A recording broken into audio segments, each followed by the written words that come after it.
I will conquer. I will fight. My enemies will fall as I take flight. You see, I'm dangerous. I'm crazy, but I'm a champion. That's how God made me, and that's how he's made every single one of you guys who are listening with us today. How amazing is that?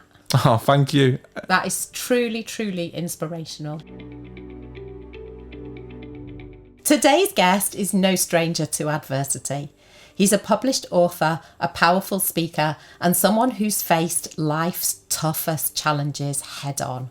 From working in TV and film to landing his novels on the shelves of Waterstones, his journey is one of resilience and reinvention and relentless determination.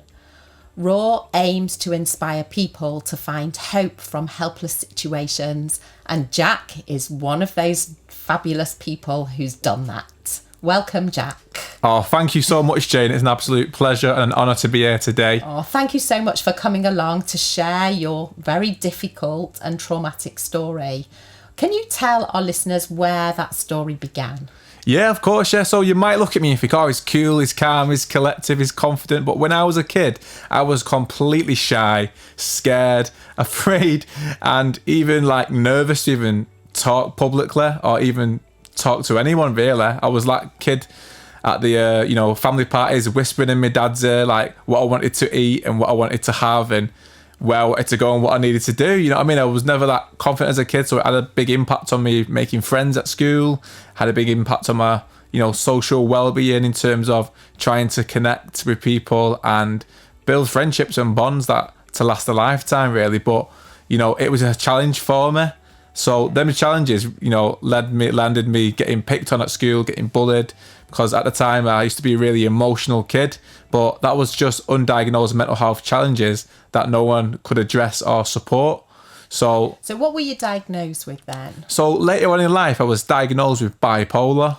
Okay. So that was quite a serious health condition that I had to accept after being sectioned, not once, but twice on my journey in life. So you were sectioned by the mental health team, yes. Not just once, but twice. Yes. Because you felt in danger, or you were dangerous to yourself or to other people? I was just really poorly, Jane. Seriously poorly. The first episode was a psychosis breakdown where I lost sense of reality. And that came from the stress of pushing myself to the extremes of trying to become a success too quick, too soon at the age of 19. So I was only a baby then. I'm 28 years old, 29 in August coming up. But again, scary times. I'm getting older. You're doing remarkably well. Oh, thank you, Jane. But again, going back to when I was 19, I was so obsessed with becoming a success and writing books and being in the creative industries that, like Usain Bolt, who runs so fast and wins every race, I metaphorically ran out of oxygen in my mind, in my mental health, because I didn't know what mental health was. I really didn't. I just thought, what is this thing? It's something what you see in the films where you see horror movies, but again, the reality was completely different. I was living in my own horror movie with my own mind, facing demons and experiences in darkness that I can't really describe. They're quite unimaginable to sort of share, because when I share with you in a minute, like what it was like hearing, like believing basically that God was sending me messages and that, there was evil in the world trying to destroy me and my family. And there was some serious cases where I just lost sense of the world. And one day when I was in the hospital, when my mum and dad seen that I was really unwell, I ended up getting given a pill off the doctors, and I seen all my family around me, and I believe this pill was like the blue pill out of the Matrix. Now it's comical looking back, looking back I can laugh, I can joke about it as we are today. But when I took that blue pill, I swear to God, it knocked me out and I thought that I'd died and gone to heaven. What was that blue pill? I'm not sure what it was. It was a strong medication. It could have been one of the medications to try and like relax me and switch me off, you know what I mean? But whatever it was really strong. And all I seen was my family around me, looked at them, and then before you could even click your fingers, I was gone. And in reality, I was just thrown into the back of an ambulance and rushed off to a hospital in a mental health unit. But when I woke up, I just seen bright lights like the studio. I thought, oh my God, these bright lights are everywhere. And it was a surreal experience believing that I was in heaven, because no one explained to me where I was when I woke up. I didn't even know where my family was. So that must have been really scary and traumatic. It was really traumatic, because when I woke up and my family's not there and I'm in a different change of clothes and everything's just like, what's going on here? You know what I mean? Like, there's this, you know, because imagine blinking and opening your eyes, you're in a completely different dimension in your mind. But in reality, again, I was just in that mental health unit. So when I got up and I looked to my left, I thought I'd seen the three wise men, and it was just other patients in the hospital who was sat outside my door, who was Taking just struggling. like guarding you. They wasn't giving me gifts or anything like that, but there was just like, you know, just patients walking around this hospital who I symbolised as people of like the faith and God and stuff like that, because I thought I'd genuinely seen Jesus Christ, and it was just another patient in the hospital who was walking around the place half dressed and with a long beard and long hair. So in my mind, I thought, wow, I must be in like heaven or something. So trying to make sense of the world around me, even though I was really poorly, was quite a challenge. But reality did come back to me, thank God. No pun intended. But I walked into a lounge room in that hospital. And when I was in that lounge room, I sat down, and next to me was a patient in there on the phone to a takeaway house. That's like like a restaurant where you can order food. Yeah. So he's there ordering like a kebab, nuggets, chicken burger, whatever he wanted. He just got it on lock. And then all of a sudden, he was replying back to the person on the phone where he was delivering this to, and he said these words that changed my life forever. He went, "I'm in a mental asylum." When he said the words mental asylum, the penny dropped for me there, and then I thought, oh my God, I can't believe I'm actually in a mental health hospital. Like, I thought I was in Dixieland or going further and further into the darkness of Alice in Wonderland's hole. And there was no rabbits there. It was just me running around the place, like going a bit doolally and that. So I begged the nurses, please, can you give me a phone? I need to speak to my family. I was fortunate enough that they gave me that phone. Okay. And I called my mum and dad, and I remember ringing my mum, and I was like, you know, that sound of ring, ring, ring, ring, ring, ring. And as it's ringing, and my heart's beating 100 miles an hour, and I'm like, I don't know what's going on. I'm just freaking out a little bit. So as soon as they answered the phone and they said, hello, I said, Mum, it's me. Dad, it's me. I said, I can't believe you put me in here with these people.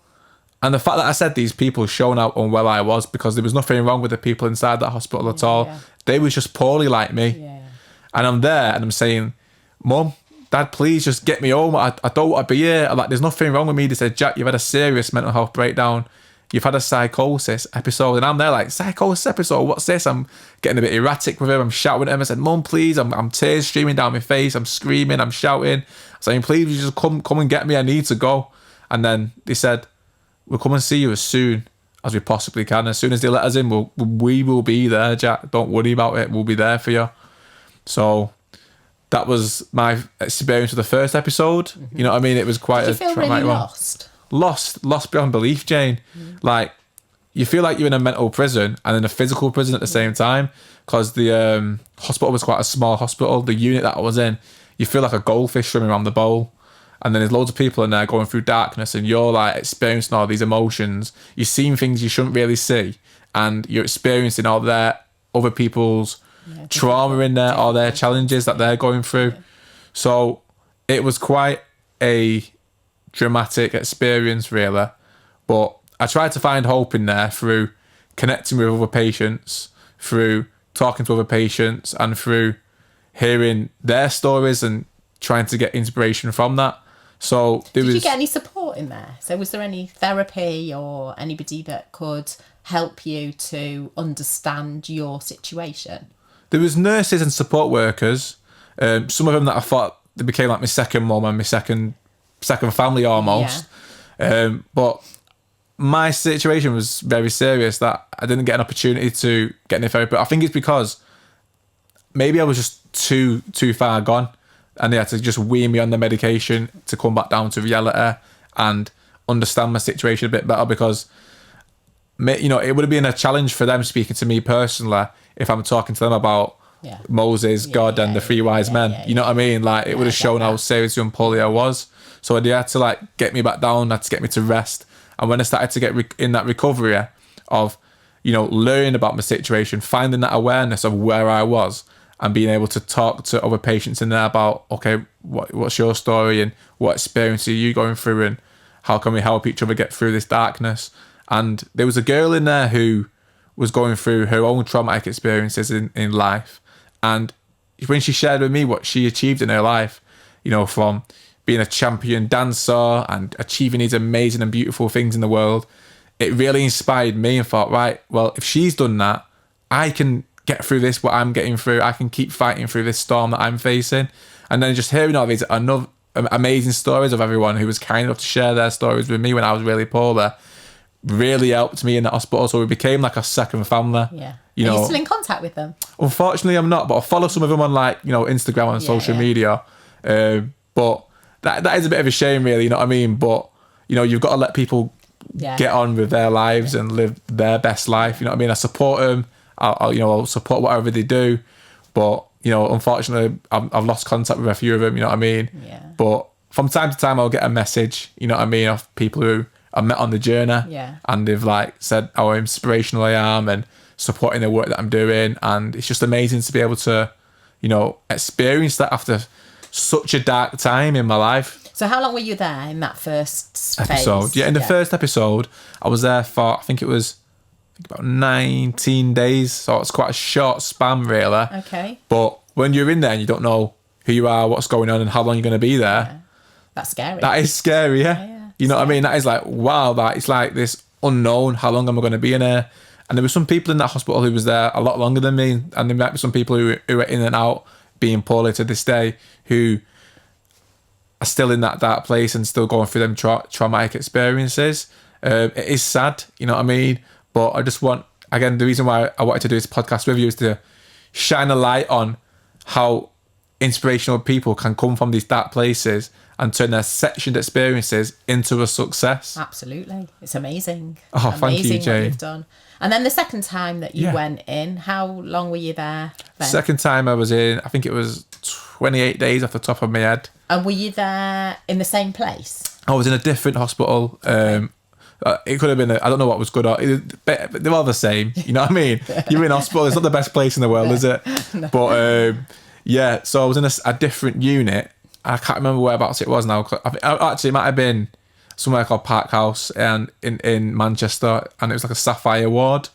So I'm not sure the ins and outs of them types of units and stuff, but that's where they put me. And it was a really surreal experience what happened again, because I was doing so well in the real world, and it just came out as a shock to me, as I just got my book published. My first book was published. I was running around thinking like I was a local hero, started drinking a little bit, started probably mixing around the wrong crowds just because I was out socialising in the pubs, and started to believe in my own hype that I was probably better than what I was. In no reality, I was just a normal kid, you know, who got a little bit, you know, sidetracked by what was important, you know. So that was one of the challenges that I got in, and I was looking up to the wrong people. I put my hands up. I was just being wrongly influenced, and that created a lot of paranoia in me around, you know, thinking that bad things was going to happen to certain people in my life, and bad things was going to happen to me and my family, and it created this paranoia, and this paranoia just evolved into this manic episode where it had an impact not just on me but my whole family. Mm-hmm. And for the second time round, I got put in the mental nick. I know I can joke about it, as I say, and in that second time round, it was like going back to my roots of trying to figure out who I was, what the actual condition is that I've got, because in the first experience I didn't get a diagnosis of what was wrong with me.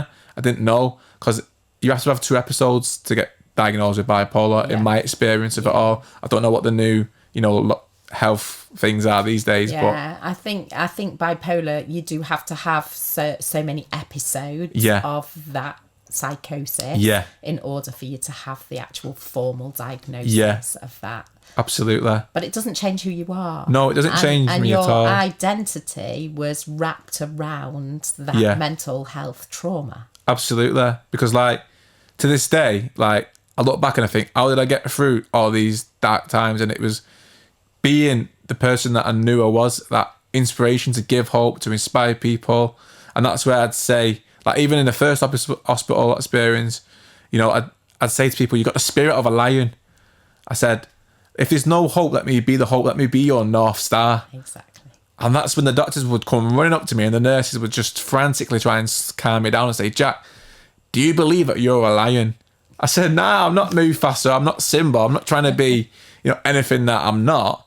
I'm just trying to empower people to let them know that you've got the spirit of a lion, you've got the spirit of a champion, you've got the spirit of a winner.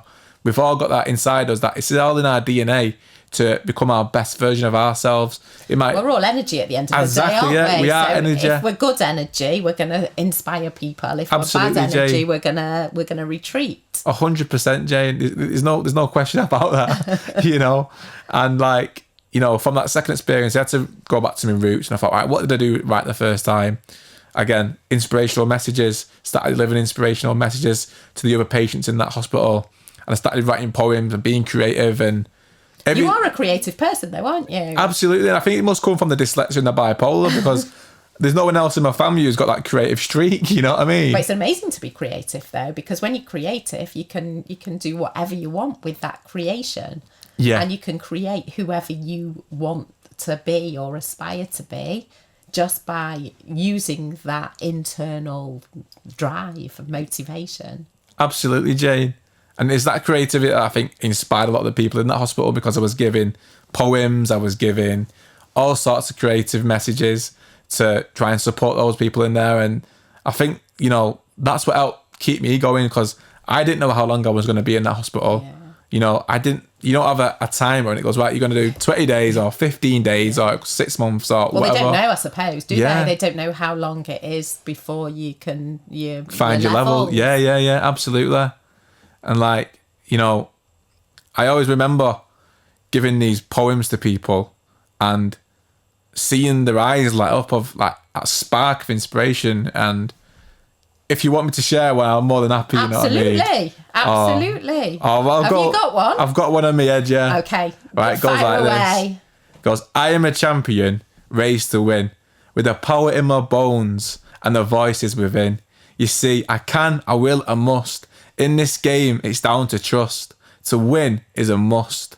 For those who see no hope, I aspire to inspire when it's tough and they feel the rope. From darkness to light, I don't just do this for me. There ain't no might. I will conquer, I will fight. My enemies will fall as I take flight. You see, I'm dangerous, I'm crazy, but I am a champion. That's how God made me, and that's how he's made every single one of you guys who are listening with us today. How amazing is that? Oh, thank you. That is truly, truly inspirational. Oh, thank you, Jane. Again, in that darkness, you can spark some lights like cavemen cracking them rocks together. So for anybody listening who is struggling with their mental health, what is one main piece of sound advice that you would give to them? Talk. I know it sounds like cliche and everyone says it, and it's like every podcast you listen to, it's like talk. But talk to someone that you trust. Talk to someone that you love. Please do that, because it's a non-judgmental, it's a safe environment, and just talk. Because if you don't talk, you can't get help. Absolutely. Yeah. How many people do you reckon bottle it all up? A lot of people, especially a lot of people my age, a lot of people who are men, and it's a challenge for us men to talk about things. Men and mental health is absolutely huge at the moment. There's a lot of people that are embarrassed or ashamed or fearful or lost, and they don't know who to talk to or what even to say. Yeah. So how do you reckon they should start that conversation? Start the conversation with your family first, or someone you trust, or it could be a work colleague, it could be a best friend, it could be a family member. Start there. Start small, because them small steps lead to big wins. And with the big wins, it might be just going to a charity, like what I did. I went to a charity called 42nd Street in Manchester for young people who struggle with their mental health. So I went in there, and that was a non-judgmental environment. It was a safe space. And when I shared with them my goals and my dreams, they didn't look at me and go, well, that's bananas. You know what I mean? They didn't give me the same response that the doctors and the nurses gave me. And it was like, brilliant. You know what I mean? You need to have something to focus on, to look forward to. Absolutely. You need hope. You need that hope, yeah. And that's what Raw Podcast is all about as well, is actually instilling hope from situations of where so many people are feeling helpless. They don't know where to turn, what to say, where to go. But there are so many things out there. And I actually, for those that are listening, I met Jack at an It's Mental Wellness Collective not that long ago. Yeah, that's right. That's brilliant. It's run by Stephen Robinson, my partner in crime, you could say. He's a brilliant man, honestly. And he's doing lots in suicide prevention. He's doing a lot of wellbeing work with corporations, and he's doing a lot of work with people at all ages. You know what I mean? He really does make a positive impact, and I'm really grateful to be able to work alongside him with some of the work that he works on. Yeah, they do amazing stuff, that team, and absolutely, we'll give them a bit of a plug. Yeah, definitely. Now, Jack's written many books. 3, I think, in total. Absolutely, 3. I can't believe it myself sometimes. Published author. He's written 3 books, all of which will be linked in the bio. What are they called, Jack? So one's called On the Job, which is a crime novel. The second one's called Dead Ends, which is, again, a crime novel. And then the third one is another crime novel called Dead Ends, which is a prequel to the Dead Ends series. And it's called Dead Ends Rise Up. Again, you know, they're all crime fictional stories, but, you know, when I was young, I was influenced by stories that I got passed on to me as a kid about my granddad, who was a bit of a villain. So when I heard the stories about him being in the Manchester crime organisation, the Quality Street Gang, it really like inspired me to write fictional stories to try and inspire people. You know, there's other ways out into the world to be doing good things in life.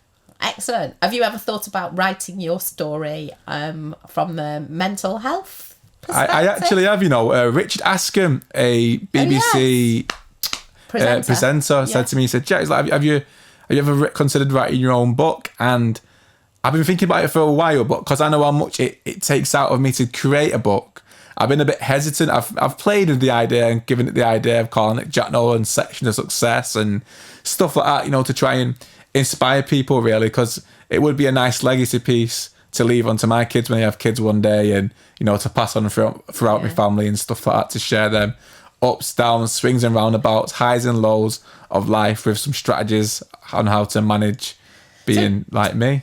Perfect. Talking of strategies, what have you used to help you?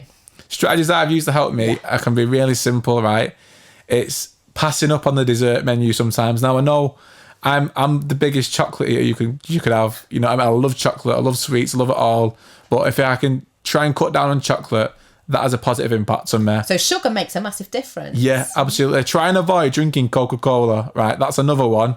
I know that relates to chocolate and sugar and stuff like that, but I promise you, Jay, when I go on a night out with my friends and I have Coca-Cola, I'm up for 2 days nearly. I can't sleep that well. Wow. So it does have a negative impact on me. So it's being aware of the influences, however small, that make you feel not yourself. So you're going back into your internal world and checking in on yourself. Absolutely. It's being self-aware. I know that term gets thrown around quite a lot as well, being self-aware, but it's really like listening to your body and doing what you feel right works for your body. For example, going to the gym a little bit. You don't have to be Arnold Schwarzenegger. You don't have to be David Goggins. You can just be yourself. Yeah. And that means showing up for you in whatever capacity works for you. And then it's like eating, so like fish, steak, chicken. I know they're quite expensive foods, but if you can afford to like put some budget aside to eat better, eat well, you know, like, it plays a lot on the mind. Does processed food really affect your mindset too? I think it does, you know, because like your gut and your mind are connected, and if your body's not got the right nutrients, then your mind's gonna feel it, and you're gonna feel like, I don't know why I'm off today, but I understand I am bipolar and I have ups, downs, and swings and roundabouts to deal with, but I try my hardest not to give myself, you know, minimum situations and foods and, you know, disciplines that stop me from going the other way. Yeah, going down. Yeah. So I don't drink either. I know in the past I have drank. This is my 5th year coming up to of not drinking alcohol. So I'm proud of that. That's just as big of an achievement as writing the books to me. Absolutely. It's an amazing achievement. Oh, thank you, Jane. And it's amazing that you understand yourself, because there's so many people out there that want to be self-aware but have no clue how to go about being self-aware. Yeah. They just don't know what they're looking for or how. And I think that stems from feelings of like they don't feel maybe like they belong, or they've lost their identity, or they've been traumatized in some shape or form, that they lose a part of themselves. Absolutely, yeah. And when they lose a part of themselves, imagine like having a brick wall. Yeah. And them having to move away from that brick wall, but the stuff that needs dealing with is actually behind the brick wall. Absolutely. If you go behind the scenes, a little bit like this set today, behind the scenes, right?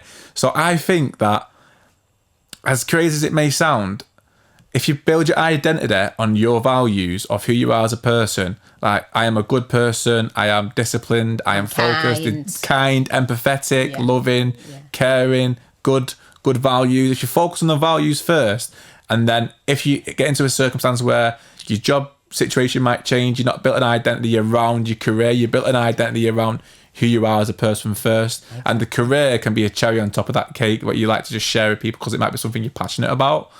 And then I think that if you put a list of all the things that you don't like and things that don't work for you, just do the opposite. So it might be, I get a bottle of wine every week or something like that. You could say, well, I'm going to stop getting a bottle of wine. I'm going to get a bottle of water instead. I'm going to just flipping all these things on the, yeah. I think baby steps. Baby steps, though, yeah, of course, baby steps. It's no point in aiming for the stars when you're only in reality here. That represents failure. Yeah. Exactly, and it's like finding out what works for you. Exactly. You know what I mean? Everyone's journey looks different. Everybody is different. Absolutely, everybody's personality is different. 100%. Everybody's family's different. Everybody's peers are different. Definitely. And it's all about a journey, but we can have roller coaster of a journey, absolutely, exactly like yours. Exactly, yeah. But it's finding the stability in that roller coaster. 100%, and not being afraid to share with people how you're feeling as well. I think that's a massive one. Yeah. Were you embarrassed to share your feelings? At first, I was scared. It was about 8 years ago. I did a video on YouTube talking about my experience with mental health. And I remember thinking, after that video was uploaded, I thought my life's completely changed now forever because everyone knows what's happened to me. And that did come with a bit of stigma, I'm not going to lie. That was a bit of a, like, what are people going to think? Because as a young man, you want to, have relationships with girls and, have friends who don't judge you. A realistic life. Yeah, exactly. You want as much as not saying it's a normal life, but everyone's normal is different. Exactly. Yeah. So I was afraid of stuff like that, and sometimes it does challenge me. Sometimes to this day, you know what I mean. I think, I'm going to struggle, or stuff like that. But we just got to keep that positive frame of mind. And when people search, because I'm everywhere, Jane, on LinkedIn, I've pop up everywhere. And I think all it takes is for someone to find out about me. They've got to Google my name and they know my full story before they've even met them. So that can have its own challenges, you know what I mean? Yeah. So it can be a good thing, a deterrent for people, like friends who want to become new friends with you, or, you know what I mean? It's like a filter. So I'm quite lucky that I've got a filter that stops people from either judging you or knowing you or deciding, I'll be friends with Jack because I get what he's gone through and he empathise and they connect with you because I'm being real, I'm being raw, as you would say. Yeah, exactly. Absolutely amazing. What an amazing journey. And lots more things to look forward to. Definitely, Jane. We've got the world's our oyster, the world's all our oysters. Absolutely, absolutely. So thank you so much for sharing your very raw story, your vulnerable story. It means a lot to me that you were able and willing to share this story, because I know that there are so many people out there, families, members of people who have got family members who are in these institutions, sadly, who can't access them or get support to whatever they need. Yeah. And just by sharing your story, that glimmer of hope for somebody who's listening may very well spark that ripple from helplessness, from that feeling of helplessness, to finding some form of hope. Absolutely. It's a beautiful way you've put it there. I couldn't say it any better myself. Thank you so much for coming along and sharing it again. It's much, much appreciated. And for anybody that's interested in reading Jack's novels, they will be linked in the bio. Along with any further information can be found on my website, karmatherapist.co.uk, and my Instagram site at whatthebrains, BRAIN, with a Z at the end. There's lots of tips and tricks on there and free connections and advice to those people that are struggling. Please don't struggle, and as Jack says, find somebody to talk to that you trust. Thank you again. Thank you, Jay, and thank you for listening, everyone.